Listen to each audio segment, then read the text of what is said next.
안녕하세요. 저는 29살 결혼을 앞두고 있던 여자입니다. 남자친구와 이대로 헤어진다는 생각만 해도 눈물이 나는데, 한편으로는 결혼할 생각에 한껏 부풀어 있던 제 자신한테 화가 나고 그동안의 시간이 너무 아깝고 그렇네요.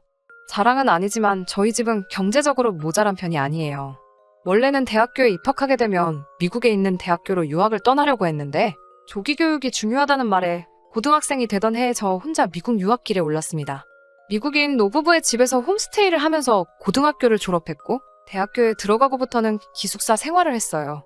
아이비리그까지는 아니지만 나름 상위권 미국 대학에서 졸업을 하게 되었고 대학을 졸업하면서 미국에 있는 몇 개의 유망한 기업에서 러브콜이 들어왔지만 한국이 그리워서 귀국을 하게 되었습니다. 한국에 돌아와서는 부모님 집으로 다시 들어가면서 대기업에 취직하게 되었습니다. 결혼까지 생각했던 남자친구와는 한국에 돌아오고 나서 저랑 절친했던 친구에게 소개를 받으면서 만나게 되었는데 여유로운 성격에 조곤조곤 말을 잘하는 모습에 끌려서 연애를 시작하게 되었습니다. 여리여리해 보이지만 고집도 있는 편이라서 자기가 옳다고 생각하는 일에는 제 의견이 반대일지라도 고집부리며 저를 설득하려고 했어요. 하고 싶은 말은 다 하는 모습이 샌님 같지만 저한테는 그렇게도 남자다워 보일 수가 없었어요. 연애 기간이 길어지게 되면서 자연스럽게 남자친구에게 청혼을 받았고 가정 형편이 조금 차이가 났지만 그렇다고 해서 심하게 차이 나는 정도도 아니어서 저도 예비 신랑의 프로포즈에 응하게 되었습니다. 저희 부모님도 남자친구의 설득력 있고 논리정연하게 말하는 모습에 지금은 말단사원이겠지만 그 정도 모습이면 앞으로의 미래가 기대된다면서 참 마음에 들어 하셨어요. 저희 부모님한테 합격도 받았고 얼마 뒤에는 제가 예비시댁에 인사를 드리러 갔었죠. 시아버지 되실 분은 남자친구를 꼭 빼닮은 선한 외모에 조용조용하신 인상이었는데 시어머니 되실 분은 인상이 날카로워 보였어요. 제가 느낀 첫인상이 무색하게 처음 제게 거신 말도 아주 충격적이었습니다. 대뜸 저를 보시자마자 고등학교부터 혼자 유학 생활을 했다고 들었는데 돈이 많게 생겼다고 하시네요. 첫 인상이 돈 많게 생겼다는 말은 조금 예의에 어긋나잖아요. 그런데 그런 행동과는 비교도 안 될 정도로 이어서 나오는 질문들은 더 심했습니다. 유학 생활 혼자 했으면 외국인도 사귀어 봤겠다던지 혼자 살면서 집에 남자를 몇 명 들였냐던지 대답할 가치도 없는 질문들을 하셨어요. 남자친구는 말도 안 되는 어머님의 질문에 멀뚱멀뚱 가만히 앉아만 있었고요. 참다 더는 안 되겠다는 생각에 왜 그런 질문을 하시냐고 여쭈어봤습니다.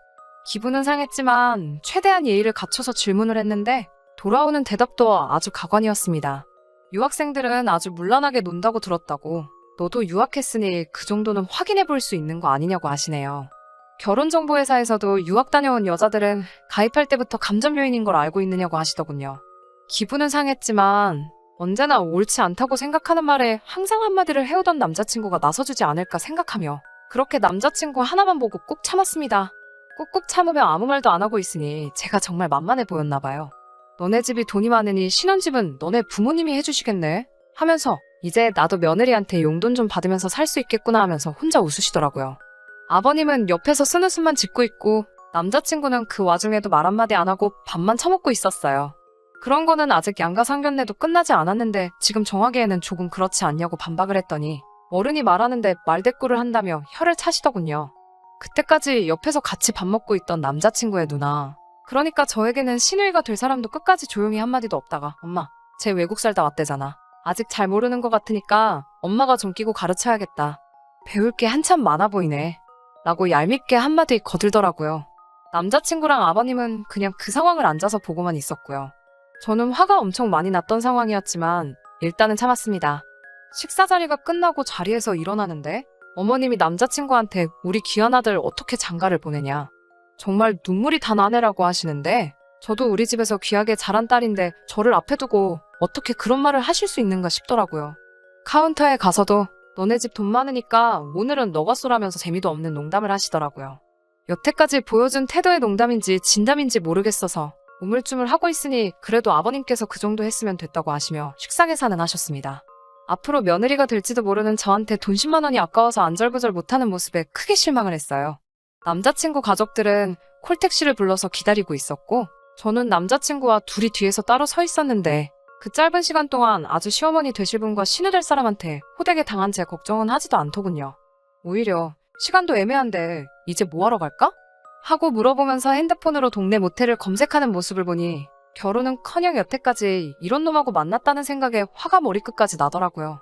아무 말도 안 하고 가만히 있다가는 화병이 날 것 같아서 남자친구 가족들 앞에 있는 건 상관도 하지 않고 남자친구한테 야, 이 등신아 라고 소리를 고래고래 지르면서 참아왔던 걸 한 번에 다 뿜어버렸어요. 너는 얼마나 순수하게 살아왔길래 부모님 앞에다 두고 모텔을 검색하고 있어? 우리 집 돈 많으니까 신혼집 해올게. 대신 너는 앞으로 내 앞에 넙죽 기어서 살아. 너네 엄마가 나 만나는 날만 기다리고 있다더니 이게 그런 뜻이었어? 식충이같이 밥만 처먹고 그 말 잘하던 주둥이로 밥 먹는 거밖에 할 줄 모르지. 하고 소리를 빽빽 질렀어요. 그리고 남자친구 손에 들려있던 남자친구 가족들 준다고 준비했던 선물이 담긴 쇼핑백을 다 낚아채버렸습니다. 제가 그렇게 소리를 지르고 있으면 왜 그러냐고 물어볼 법도 안 돼? 그 와중에 신우될 사람은 저한테 쇼핑백은 왜 가져가냐고 물어보더라고요.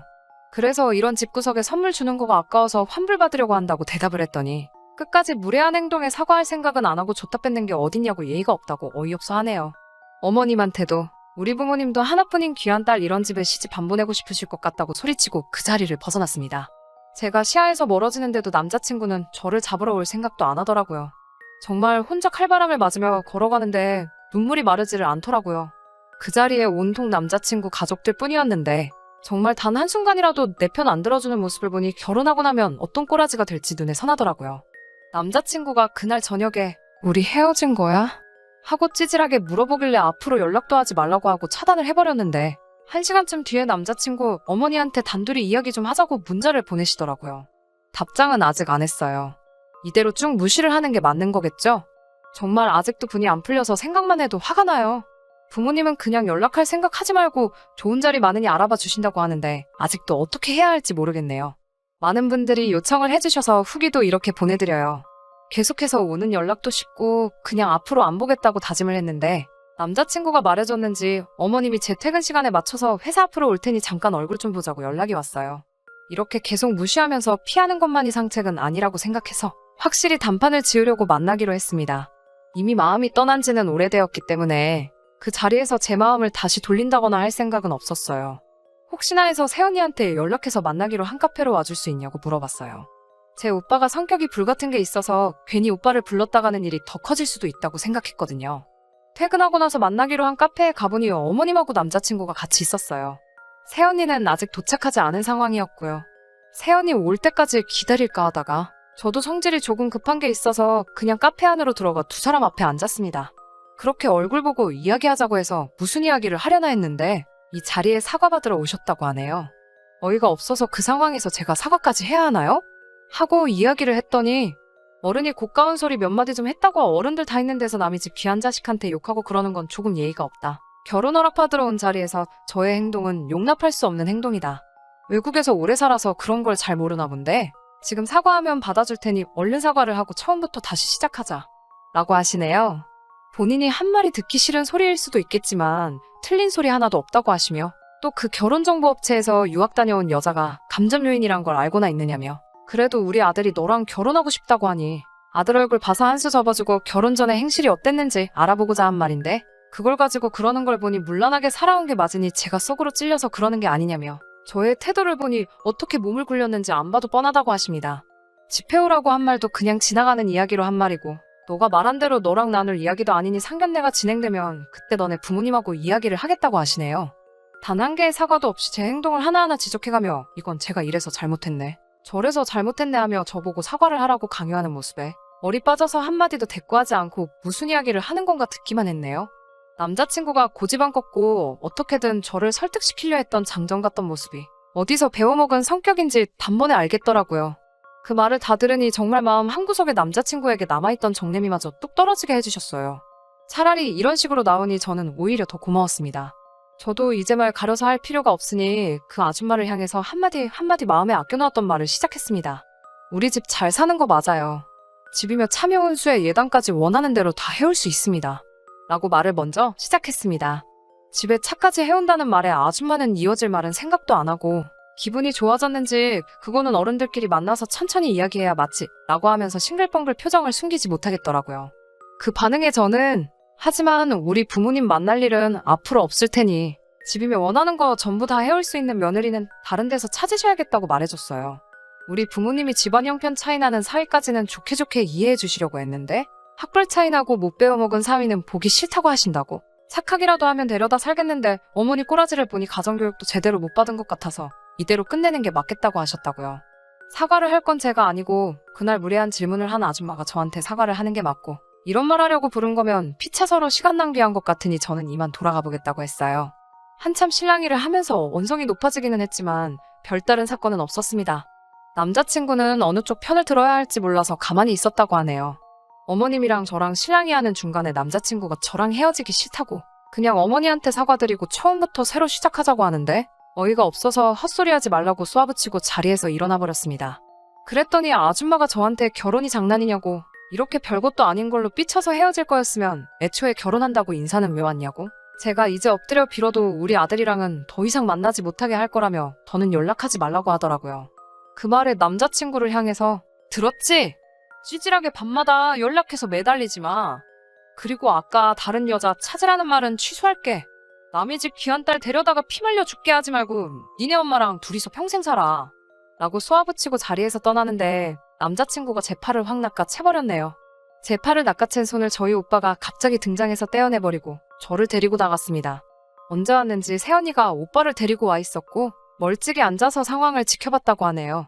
저 혼자 잘하고 있는 것 같아 개입은 하지 않았고 유사시의 상황만 대비하고 있었다고 합니다. 오빠가 이미 인상을 팍 쓰고 얼굴이 잔뜩 울그락불그락 해져 있으니 아줌마도 전 남자친구도 그 앞에서 아무 말도 못하고 쩔쩔매고만 있었어요. 하고 싶은 말도 다 했는데 아무 말도 못하는 두 사람 그런 꼬라지를 보니 이젠 눈물도 안 나고 오히려 속이 다 후련하고 통쾌하더라고요. 부모님은 그냥 좋은 경험했다 치고 아직 저도 나이가 어리니 똥차가 지나가면 벤츠가 올 거라고 조급하지 말고 젊음을 더 즐기라고 하시네요. 혹시 모를 상황에 대비해 지금은 오빠와 새언니네 집으로 들어가서 오빠랑 같이 출근하고 있습니다. 다행히 그 뒤로 아무런 연락도 없고 마주치지도 않으니 잘 끝난 것 같습니다.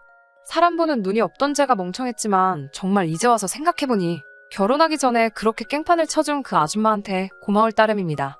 결혼을 해버렸으면 빼도 박도 못 해버릴 뻔했는데 어떻게 보면 새 출발할 수 있게 저를 도와준 거나 다름이 없으니까요.